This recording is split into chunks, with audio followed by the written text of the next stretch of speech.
ದಾವಣಗೆರೆ ದಕ್ಷಿಣ ಮತ್ತು ಬಾಗಲಕೋಟೆಯ ವಿಧಾನಸಭಾ ಕ್ಷೇತ್ರದ ಉಪಚುನಾವಣೆಯ ಕಾವು ಜೋರಾಗಿದೆ. ಟಿಕೆಟ್ ಘೋಷಣೆ ಕಾಂಗ್ರೆಸ್ನಲ್ಲಿ ಕಗ್ಗಂಟಾಗಿ ಉಳಿದಿದೆ. ಅಭ್ಯರ್ಥಿ ಆಯ್ಕೆಗೆ 2 ದಿನ 4-5 ಸಭೆಗಳೂ ಮಾಡಿದ್ರೂ ಫೈನಲ್ ಆಗ್ತಿಲ್ಲ. ಬಾಗಲಕೋಟೆಗೆ ಉಮೇಶ್ ಮೇಟಿ, ದಾವಣಗೆರೆಗೆ ಸಮರ್ಥ್ ಸಾಧ್ಯತೆ ಇದೆ.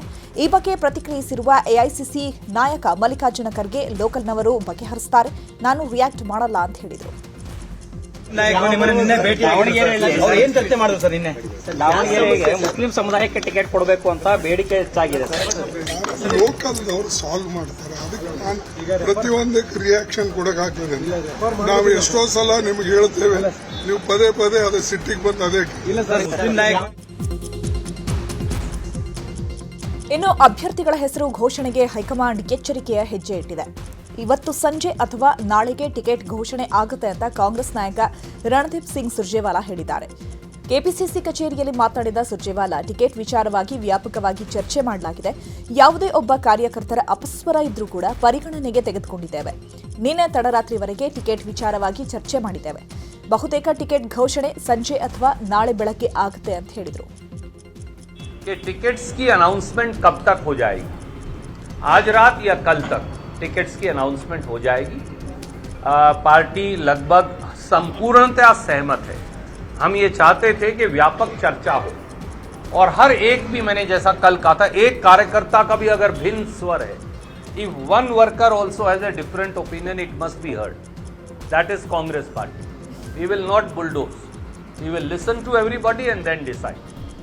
So Rahul ji, Khadge ji will take a call. A recommendation will be sent by my PCC president, my chief minister, after having a consultation with everybody by late evening today. So they will decide by late evening or by tomorrow. Thank you so much.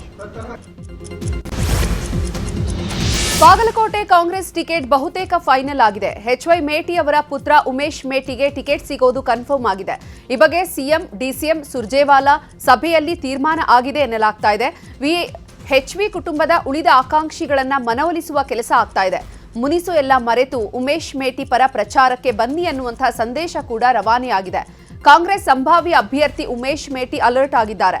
ನವನಗರದ Idgah ಮೈದಾನದಲ್ಲಿ ಸಾಮೂಹಿಕ ಪ್ರಾರ್ಥನೆಯಲ್ಲಿ ಉಮೇಶ್ ಮೇಟಿ ಭಾಗಿಯಾಗಿ ಮುಸ್ಲಿಮರಿಗೆ ಶುಭ ಕೋರಿದ್ರು. ಜಿಲ್ಲಾ ಕಾಂಗ್ರೆಸ್ ಅಧ್ಯಕ್ಷ ನಂಜಯ್ಯನಮಠ ಸಾಥ್ ಕೊಟ್ರು. ದಾವಣಗೆರೆ ದಕ್ಷಿಣ ಉಪಚುನಾವಣೆ ವಿಚಾರದ ಬಗ್ಗೆ ಜೆಡಿಎಸ್ ಮಾಜಿ ಶಾಸಕ ಎಚ್ಎಸ್ ಶಿವಶಂಕರ್ ಮಾತನಾಡಿದ್ದಾರೆ. ಒಂದು ಕಾಲದಲ್ಲಿ ನಮಗೆ ಮನೆಗೆ ಬಿ ಫಾರಂ ಬರುತ್ತೆ ಅನ್ನೋ ಕಾಲ ಇತ್ತು. ಇವತ್ತು ಬಿ ಫಾರಂಗೆ ಅಲೆಯುವ ಕಾಲ ಬಂದಿದೆ. ನಮ್ಮ ಬೆಂಬಲ ಎನ್ಡಿಎ ಅಭ್ಯರ್ಥಿ ಶ್ರೀನಿವಾಸ್ ದಾಸಕರಿಯಪ್ಪಗೆ. ನಮ್ಮ ಪಕ್ಷದಿಂದ ಕೇಂದ್ರ ಸಚಿವ ಕುಮಾರಸ್ವಾಮಿ ಹಾಗೂ ನಿಖಿಲ್ ಕುಮಾರಸ್ವಾಮಿ ಪ್ರಚಾರಕ್ಕೆ ಬರ್ತಾರೆ. ಹಣಬಲದಿಂದ ಚುನಾವಣೆ ಮಾಡಲು ಸಾಧ್ಯವಿಲ್ಲ, ಜನಬಲ ಸಾಬೀತಾಗುತ್ತೆ. ಮುಸ್ಲಿಮರಿಗೆ ಕಾಂಗ್ರೆಸ್ ಟಿಕೆಟ್ ಕೊಟ್ಟರೆ ಹೆಚ್ಚು ಪೈಪೋಟಿ ಆಗುತ್ತೆ ಅಂತ ಮಾಜಿ ಶಾಸಕ ಎಚ್ಎಸ್ ಶಿವಶಂಕರ್ ಹೇಳಿದ್ದಾರೆ. ನಮ್ಮ ಪಕ್ಷ ಸಂಪೂರ್ಣವಾಗಿ ಬೆಂಬಲ ಕೊಡುತ್ತೆ. ನಾಮಿನೇಷನ್ ಪತ್ರಿಕೆ ಸಲ್ಲಿಸೋ ಸಂದರ್ಭದಲ್ಲಿ ನಾವು ಸಂಪೂರ್ಣವಾಗಿ ಪಾಲ್ಗೊಳ್ತೇವೆ.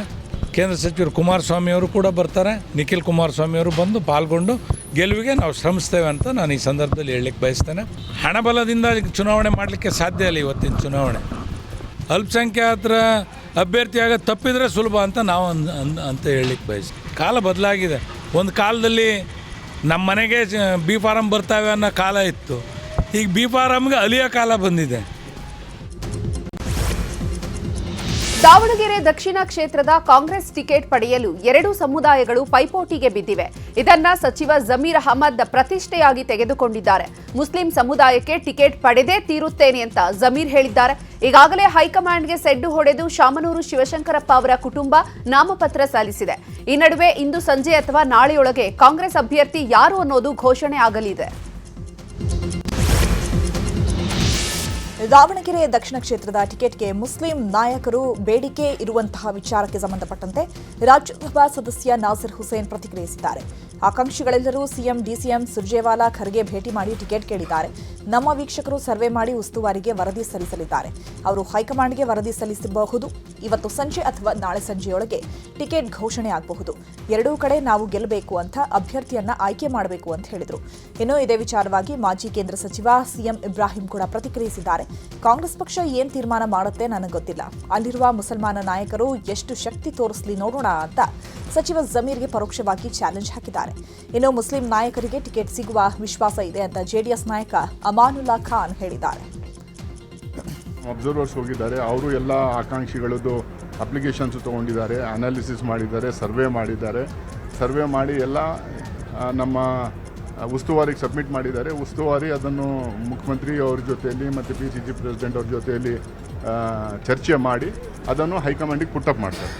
ಮಾಡಿರ್ಬೋದು ಇಷ್ಟವರೆಗೆ. ಹೈಕಮಾಂಡಿಗೆ ಪುಟ್ಟಪ್ ಮಾಡಿದಾಗ ಇವತ್ತು ಸಾಯಂಕಾಲ ಅಥವಾ ನಾಳೆ ಸಂಡೇ, ಯಾಕಂದರೆ ಮಂಡೇ ಲಾಸ್ಟ್ ಡೇಟ್ ಇದೆ, ನಾಳೆ ಮಧ್ಯಾಹ್ನ ಅಥವಾ ಸಾಯಂಕಾಲವರೆಗೆ ಯಾರು ಅಭ್ಯರ್ಥಿ ಅನ್ನೋದು AICCಯಿಂದ ನಾವು ಅನೌನ್ಸ್ ಮಾಡ್ತೀವಿ.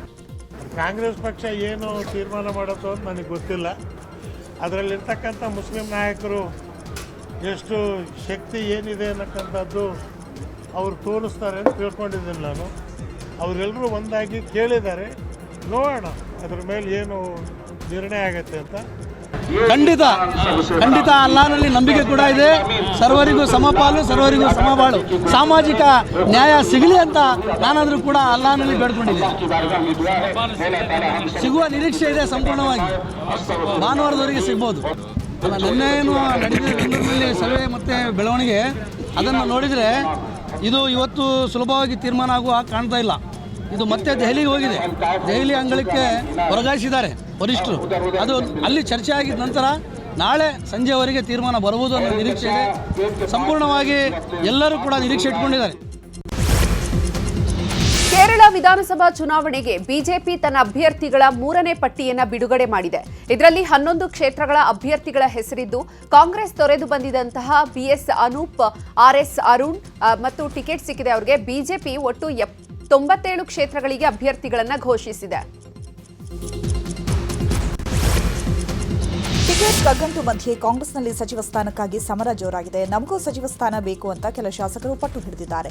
ಈ ಬಗ್ಗೆ ಬಳ್ಳಾರಿಯಲ್ಲಿ ಮಾತನಾಡಿದ ಶಾಸಕ ನಾರಾ ಭರತ್ ರೆಡ್ಡಿ, ಬೆಂಗಳೂರಿನಲ್ಲಿ 48 ಶಾಸಕರು ಸಭೆ ಮಾಡಿರೋ ವಿಚಾರ ನಿಜ.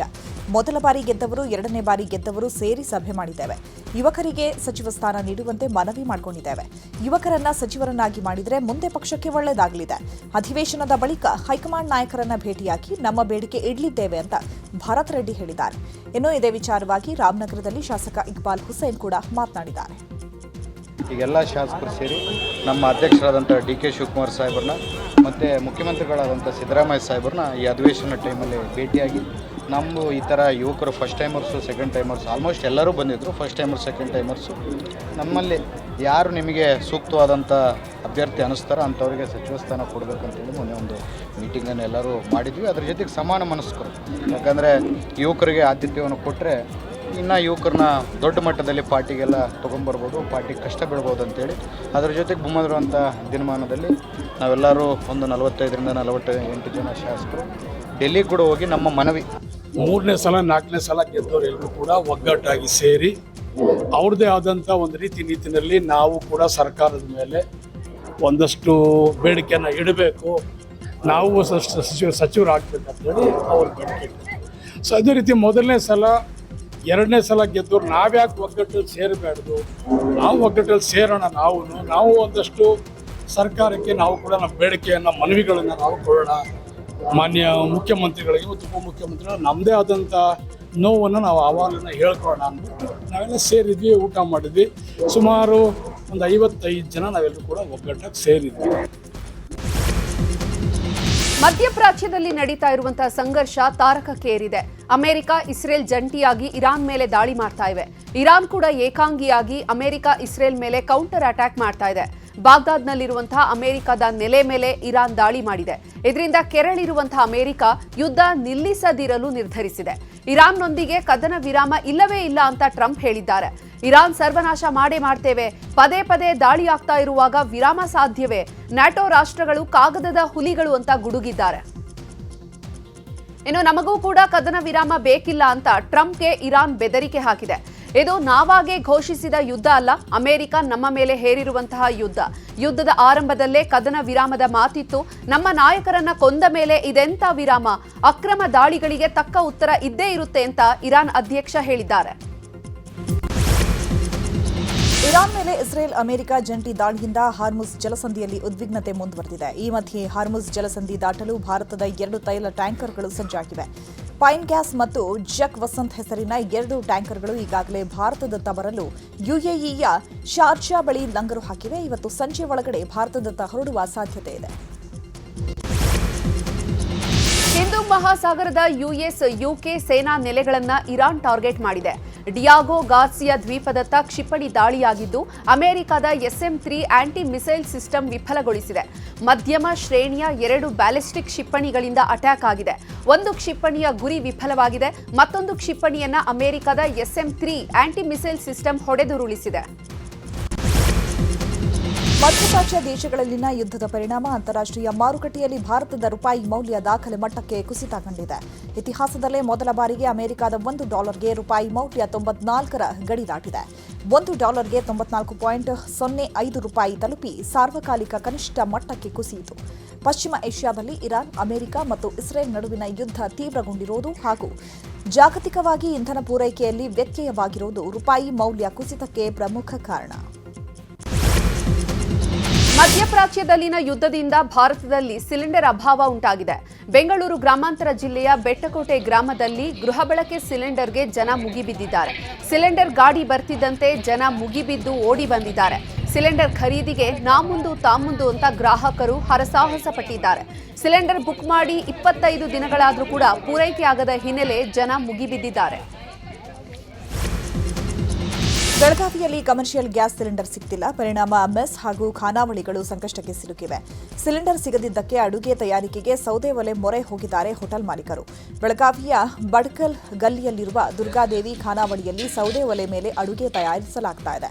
ಕಟ್ಟಿಗೆ ದರ ದುಬಾರಿ ಆಗಿರೋದ್ರಿಂದ ನಮಗೆ ಲಾಸ್ ಆಗ್ತಾ ಇದೆ ಅಂತ ದುರ್ಗಾದೇವಿ ಖಾನಾವಳಿ ಮಾಲೀಕರು ಬೇಸರ ವ್ಯಕ್ತಪಡಿಸಿದ್ದಾರೆ.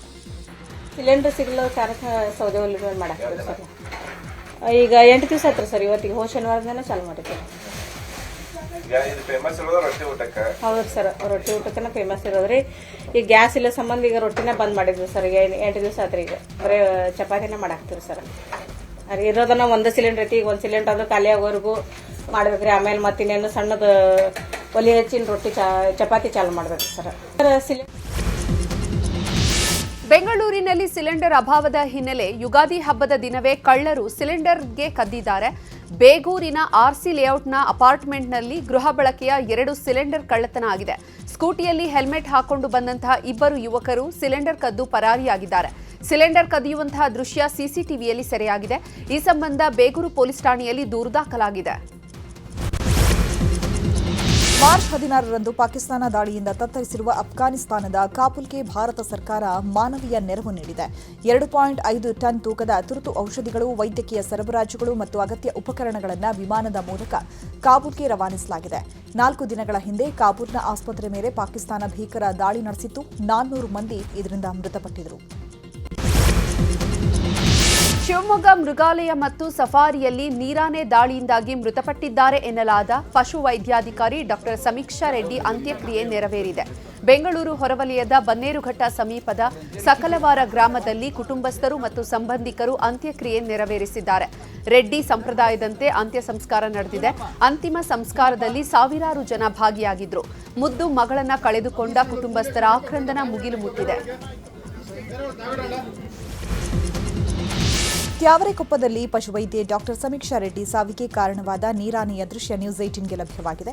ನೀರಾನೆ ಬಳಿಗೆ ಡಾಕ್ಟರ್ ಸಮೀಕ್ಷಾ ರೆಡ್ಡಿ ತಂದಿದ್ದಂತಹ ಟಾರ್ಚ್ ಲೈಟ್ ಸ್ಥಳದಲ್ಲೇ ಇದೆ. ಟಾರ್ಚ್ ಲೈಟ್ಗೆ ನೀರಾನೆ ಕೆರಳಿ ದಾಳಿ ಮಾಡಿರುವ ಸಾಧ್ಯತೆ ಇದೆ. ಕೇರ್ ಟೇಕರ್ ಗಮನಕ್ಕೆ ತರದೆ ನೀರಾನೆ ಬಳಿ ಡಾಕ್ಟರ್ ಸಮೀಕ್ಷಾ ಹೋಗಿದ್ರಾ ಅನ್ನೋ ಪ್ರಶ್ನೆ ಕಾಡ್ತಿದೆ. ಆದರೆ ಮಾಹಿತಿ ನೀಡದೆ ಚಿಕಿತ್ಸೆಗೆ ಹೋಗಿದ್ರು ಅಂತ ಕೇರ್ ಟೇಕರ್ ಪವನ್ ಹೇಳಿದ್ದಾರೆ. ಸಿಸಿಟಿವಿ ಇದ್ರೂ ದೃಶ್ಯಗಳು ಮಾಯವಾದ್ವಾ? ಸಿಸಿಟಿವಿ ದೃಶ್ಯ ಡಿಲೀಟ್ ಆಗಿದೆ ಅಂತ ಸಿಬ್ಬಂದಿ ಹೇಳ್ತಿದ್ದಾರೆ. ಅಧಿಕಾರಿಗಳ ನಡೆ ಅನುಮಾನಕ್ಕೆ ಎಡೆ ಮಾಡಿಕೊಡ್ತಾ ಇದೆ. ಅಧಿಕಾರಿಗಳ ಬಗ್ಗೆ ಡಾಕ್ಟರ್ ಸಮೀಕ್ಷಾ ಕುಟುಂಬಸ್ಥರು ಅನುಮಾನವನ್ನು ವ್ಯಕ್ತಪಡಿಸುತ್ತಿದ್ದಾರೆ. ಅಗ್ರೆಸಿವ್ ಅಂದ್ರೆ ಸರ್, ಅದಕ್ಕೆ ತೊಂದರೆ ಆಗ್ತಾ ಇದೆ ಅಂದರೆ ತುಂಬ ಅಗ್ರೆಸಿವ್ ಆಗಿ ಬಿಹೇವಿಯರ್ ತೋರಿಸಬಹುದು.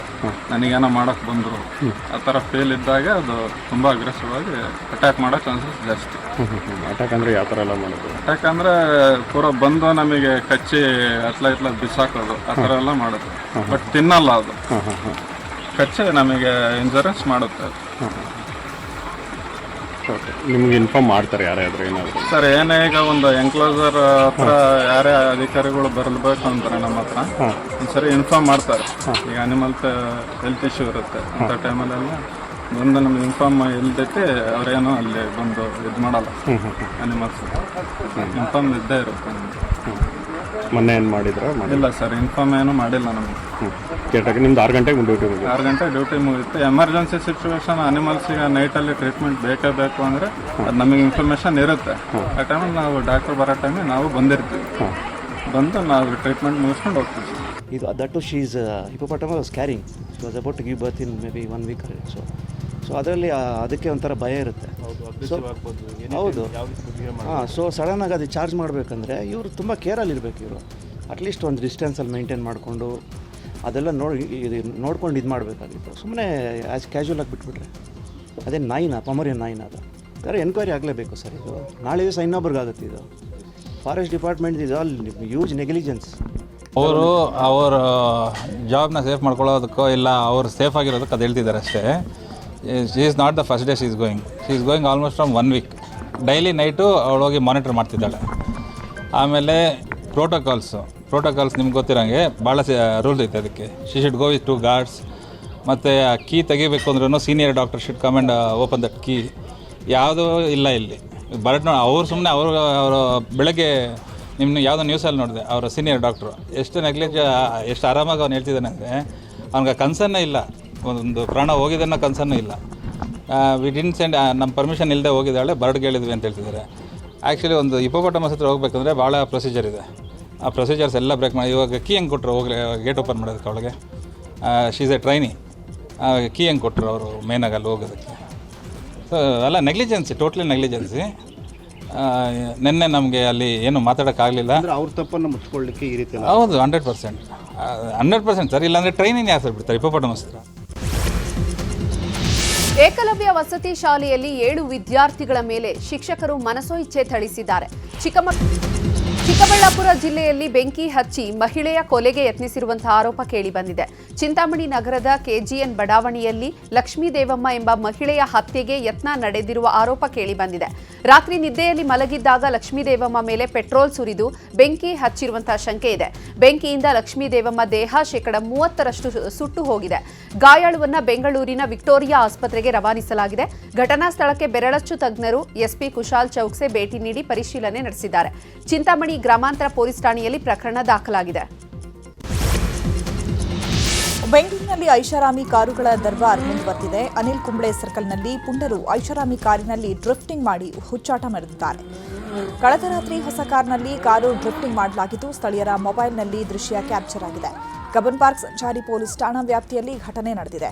KA 05NR 0009 ನಂಬರ್ನ ಲ್ಯಾಂಬೋರ್ಗಿನಿ ಕಾರಲ್ಲಿ ಡ್ರಿಫ್ಟಿಂಗ್ ಮಾಡಲಾಗಿದೆ.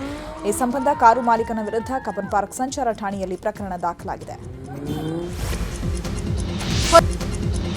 ಬೆಳಗಾವಿಯಲ್ಲಿ ಡಿಜಿಟಲ್ ಅರೆಸ್ಟ್ಗೆ ವಿರುದ್ಧ ಉದ್ಯಮಿ 15 ಕೋಟಿ ಕಳ್ಕೊಂಡಿದ್ದಾರೆ. ನಿಮ್ಮ ಬ್ಯಾಂಕ್ ಖಾತೆ ಮನಿ ಲಾಂಡ್ರಿಂಗ್ ಫ್ರಾಡ್ ಲಿಸ್ಟ್ನಲ್ಲಿ ತೋರಿಸ್ತಾ ಇದೆ ಅಂತ ಉದ್ಯಮಿಗೆ ಕರೆ ಮಾಡಿದಂತಹ ಸೈಬರ್ ವಂಚಕರು ತಮ್ಮ ಬ್ಯಾಂಕ್ ಖಾತೆಗೆ ಹಣ ವರ್ಗಾವಣೆ ಮಾಡಿಸಿಕೊಂಡಿದ್ದಾರೆ. ನಿಮ್ಮ ಹಣ ಬೇರೆ ಖಾತೆಗೆ ವರ್ಗಾಯಿಸಿ ಅಂತ ವಂಚಕರು ಅಕೌಂಟ್ ನಂಬರ್ ಕೊಟ್ಟಿದ್ರು. ವಂಚಕರ ಮಾತು ನಂಬಿ ಹಂತ ಹಂತವಾಗಿ ಉದ್ಯಮಿ 15 ಕೋಟಿ ಹಣ ವರ್ಗಾವಣೆ ಮಾಡಿದ್ದಾರೆ. ಬಳಿಕ ಸಂಪರ್ಕಕ್ಕೆ ಸಿಗದೇ ಇದ್ದಾಗ ವಂಚನೆಗೊಳಗಾಗಿರುವುದು ಉದ್ಯಮಿಗೆ ಗೊತ್ತಾಗಿದೆ. ಈ ಸಂಬಂಧ ಸಿಇಎನ್ ಪೊಲೀಸರಿಗೆ ದೂರು ಕೊಟ್ಟಿದ್ದಾರೆ. ಧಾರವಾಡ ಸಹಕಾರ ಇಲಾಖೆಯಲ್ಲಿ ಲಂಚಾವತಾರದ ಪ್ರಕರಣಕ್ಕೆ ಸಂಬಂಧಪಟ್ಟಂತೆ ಸಹಕಾರ ಇಲಾಖೆಯ ಎಫ್ಡಿಎ ಮಧುಸೂದನ್ ಅಮಾನತಾಗಿದ್ದಾರೆ. ಎಫ್ಡಿಎ ಮಧುಸೂದನ್ ಲಂಚಾವತಾರದ ಕುರಿತು ನ್ಯೂಸ್ 18 ವರದಿ ಪ್ರಚಾರ ಮಾಡಿತ್ತು. ಈಗ ನ್ಯೂಸ್ 18 ವರದಿ ಆಧರಿಸಿ ಎಫ್ಡಿಎ ಮಧುಸೂದನ್ ಸಸ್ಪೆಂಡ್ ಆಗಿದ್ದಾರೆ. ಮಧುಸೂದನ್ ಮೇಲೆ ಕ್ರಮಕ್ಕೆ ಸಹಕಾರ ಇಲಾಖೆಯ ಸಹಾಯಕ ನಿಬಂಧಕ ನಿಂಗರಾಜ್ ಬೆಣ್ಣಿ ಅವರು ಮೇಲಾಧಿಕಾರಿಗೆ ಪತ್ರ ಬರೆದಿದ್ದಾರೆ. ಫೈನಾನ್ಸ್ ನವೀಕರಣದ ಸಲುವಾಗಿ ಫೈನಾನ್ಸ್ನವರಿಂದ 3,000 ಲಂಚ ಪಡೆದಿರುವ ದೃಶ್ಯ ನ್ಯೂಸ್ 18ಗೆ ಸಿಕ್ಕಿತ್ತು.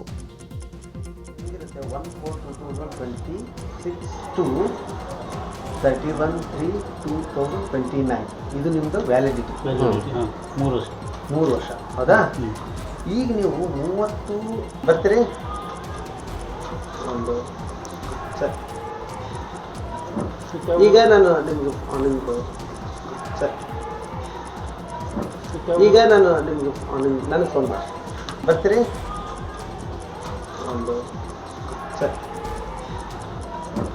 ಈಗ ನಾನು ನಿಮ್ಗೆ ಸರ್ ಈಗ ನಾನು ನಿಮ್ಗೆ ನನಗೆ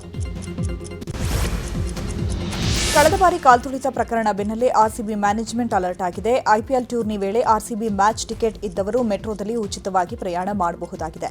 ಈ ಟಿಕೆಟ್ ಇದ್ದವರು ಮೆಟ್ರೋದಲ್ಲಿ ಉಚಿತವಾಗಿ ಪ್ರಯಾಣಿಸಲು ಆರ್ಸಿಬಿ ಮ್ಯಾನೇಜ್ಮೆಂಟ್ ಅವಕಾಶ ಕಲ್ಪಿಸಿಕೊಟ್ಟಿದೆ. ಈ ಬಾರಿ ಆರ್ಸಿಬಿಯ ಅಧಿಕೃತ ಆಪ್ ಮತ್ತು ವೆಬ್ಸೈಟ್ನಲ್ಲಿ ಮಾತ್ರ ಟಿಕೆಟ್ ವಿತರಿಸಲಾಗುತ್ತೆ ಅಂತ ಆರ್ಸಿಬಿ ಮ್ಯಾನೇಜ್ಮೆಂಟ್ ಹೇಳಿದೆ.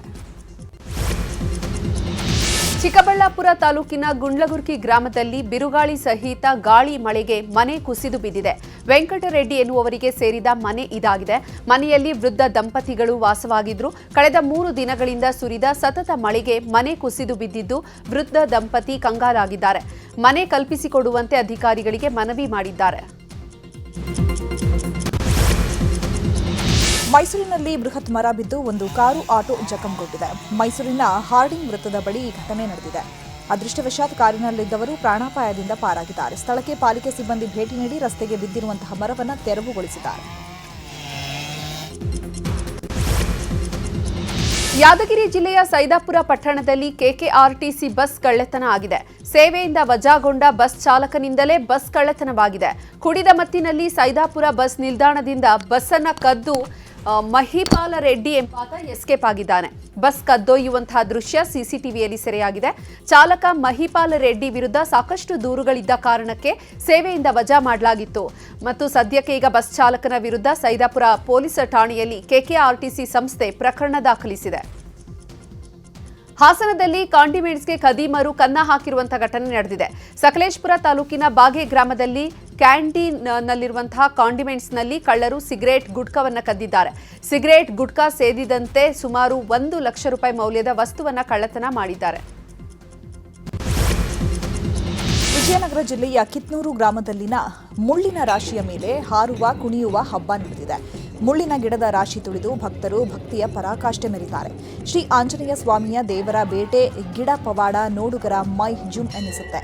ಇನ್ನು ಹಗರಿಬೊಮ್ಮನಹಳ್ಳಿ ತಾಲೂಕಿನ ವಲ್ಲಭಾಪುರ ಗ್ರಾಮದಲ್ಲಿಯೂ ಆಂಜನೇಯ ಸ್ವಾಮಿಯ ಮುಳ್ಳು ಪವಾಡ ಜೋರಾಗಿ ನಡೆಯುತ್ತೆ.